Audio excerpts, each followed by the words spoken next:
जमशेदपुर से सटे सरायकेला खरसावां जिले के मिल्लतनगर कपाली रहमत आलम मस्जिद के पास 18 जून की तारीख को कुछ ऐसा हुआ जिसके बाद कपाली के गुस्साए लोगों ने 6 घंटे तक सड़क को जाम कर दिया। बता दें कि बड़े भाई अहमद अली ने अपने ही छोटे भाई अमजद अली की लोहे के रॉड से पीट कर जान ले ली थी। इस घटना के बाद कपाली नगर परिषद के पूर्व उपाध्यक्ष सरवर आलम के खिलाफ भी नामजद एफआईआर दर्ज की गई। इस मामले में आज सरवर आलम ने एक प्रेस कॉन्फ्रेंस कर जानकारी देते हुए कहा है कि मैं निर्दोष हूं, मेरा कोई कसूर नहीं है और जो लोग भी इसके पीछे हैं उन्हें सख्त से सख्त सज़ा मिलनी चाहिए। आइए जानते हैं क्या कहा सरवर आलम ने। षड्यंत्र का मामला है। आपको बता दें कि हम नगर परिषद के उपाध्यक्ष हैं और हमारे यहाँ डेली 2-4-5 समस्याएं आती हैं जिसका हम लोगों के बीच में अपने ऑफिस से भी उनके मसला का हल करते हैं और अगर हमको कोई बुलाता है तो हम उनके दरवाजे तक भी जाकर मामला को समझौता करा के मसले का हल का निकालते हैं। तो इस संदर्भ में भी साल भर पहले ये लोग हमारे पास आए थे कि 4 कट्ठा ज़मीन है, पिताजी का उनका ज़मीन है। तो हमने कहा कि पिताजी का ज़मीन है, 2 भाई है तो आप लोग आपस में 2-2 कट्ठा का बंटवारा कर ले, झगड़ा का कोई जगह नहीं है। लेकिन यहाँ से ये लोग बोल के गए कि ठीक है हम लोग फिर आपके पास आएंगे, और दोबारा ये लोग फिर हमारे पास कभी नहीं आए। बाद में हमको पता लगा कि ये लोग इस ज़मीन के मामले में लड़ाई झगड़ा करके थाना में केस किए हैं और दोनों एक दूसरे पे केस मुकदमा चल रहा था। देखिए, हम लिखित में पत्नी के माध्यम से लोगों को सारे पदाधिकारी को दिए हैं, जिसमें अनुमंडल पुलिस पदाधिकारी भी हैं, उसके बाद एसपी साहब हैं, डीआईजी साहब हैं। हमने चिट्ठी उनको दिया है कि हम निर्दोष हैं, इसकी गहन जांच होनी चाहिए और जो लोग इसमें शामिल हैं उन लोगों को सख्त से सख्त कार्रवाई होनी चाहिए। क्या कोई साजिश है क्या? देखिए, जुलाई में नगर परिषद का इलेक्शन है और क्योंकि ये सारे लोग जानते हैं कि अगर सरवर आलम इलेक्शन में रहेगा तो कोई भी आदमी को जीतना नामुमकिन है, क्योंकि मैं पिछले 8 साल से समाज सेवा कर रहा हूँ और पूरे कपाली नगर परिषद में एक इकलौता ऑफिस सिर्फ हमारा ही है जहाँ से समाज का काम ज़्यादा से ज़्यादा होता है। बाकी आप कहीं भी प्रेस वाले यहाँ घूम लीजिए, कहीं भी समाज के लिए ऑफिस खुला नहीं है। 2-2 स्टाफ है जहाँ पर ये शुरू से आधार कार्ड है, पेंशन है, राशन कार्ड है या जो भी समस्याएं हैं, कोई भी आदमी इतना खुल के काम नहीं करता जितना हम करते हैं। उसका उदाहरण है कि सुबह ऑफिस हमारा 9-9:30 बजे खुलता है और शाम के 6 बजे तक खुलता है। इस प्रेस कॉन्फ्रेंस के माध्यम से आम जनताओं को बताना चाहते हैं कि इस पूरे प्रकरण में मेरा कहीं दूर दूर तक का रोल नहीं है, क्योंकि हमारा जो अधिकार है, जिस अधिकार के तहत हम काम करते हैं उसमें बर्थ सर्टिफिकेट है, डेथ सर्टिफिकेट है, आधार कार्ड बनाना है, पेंशन का काम करना है और इसी तरह समाज का सारा जो छूट किसी का मान लीजिए कि इनकम सर्टिफिकेट है, ये सब सारा चीज़ में हमको अधिकार मिला है। रोड नाली सफाई का अधिकार मिला है।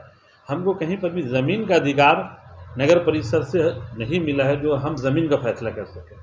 हाँ, लेकिन कहीं पर सामाजिक बात आती है तो हम लोग चले जाते हैं और दोनों फरीक को समझाने का काम करते हैं। अगर वो हमारी बात मान गए तो मान गए, नहीं माने तो हमारा कोई कलम में अधिकार नहीं कि हम किसी को अपने कलम से मदद पहुँचा सकें। देखिए, पूर्व में भी कपाली में हर जगह आपको पता होगा कि न्याय हर जगह कहीं न कहीं कोई मामला होता तो हमारी कांग्रेस पार्टी ही वहाँ खड़े होकर लड़ती है, चाहे उसके लिए हमारे सानू रहमान हो या मोहसिन भाई हो या जो भी लोग हैं। आप देख लीजिए, पूर्व में भी इस रोड का मसला था। इस रोड में हमारी ही पार्टी के लोग काम कर रहे थे, लेकिन रोड गलत ढंग से बना तो हमने उसका भी विरोध किया। तो जहाँ गलत होगा वहाँ सरवर आलम विरोध करेगा, यही हमारी नीति है।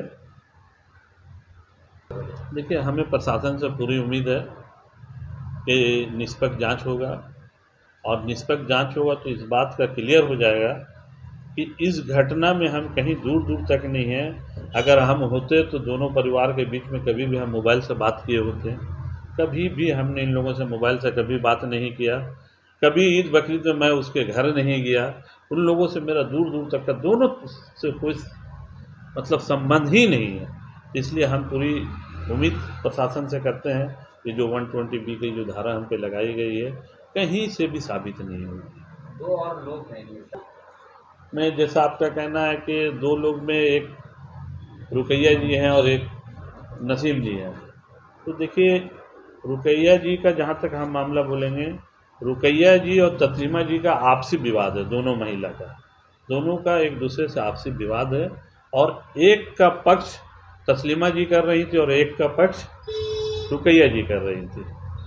तो ये दोनों का, हम दोनों को ही कसूरवार मानते हैं इस इतनी बड़ी घटना का।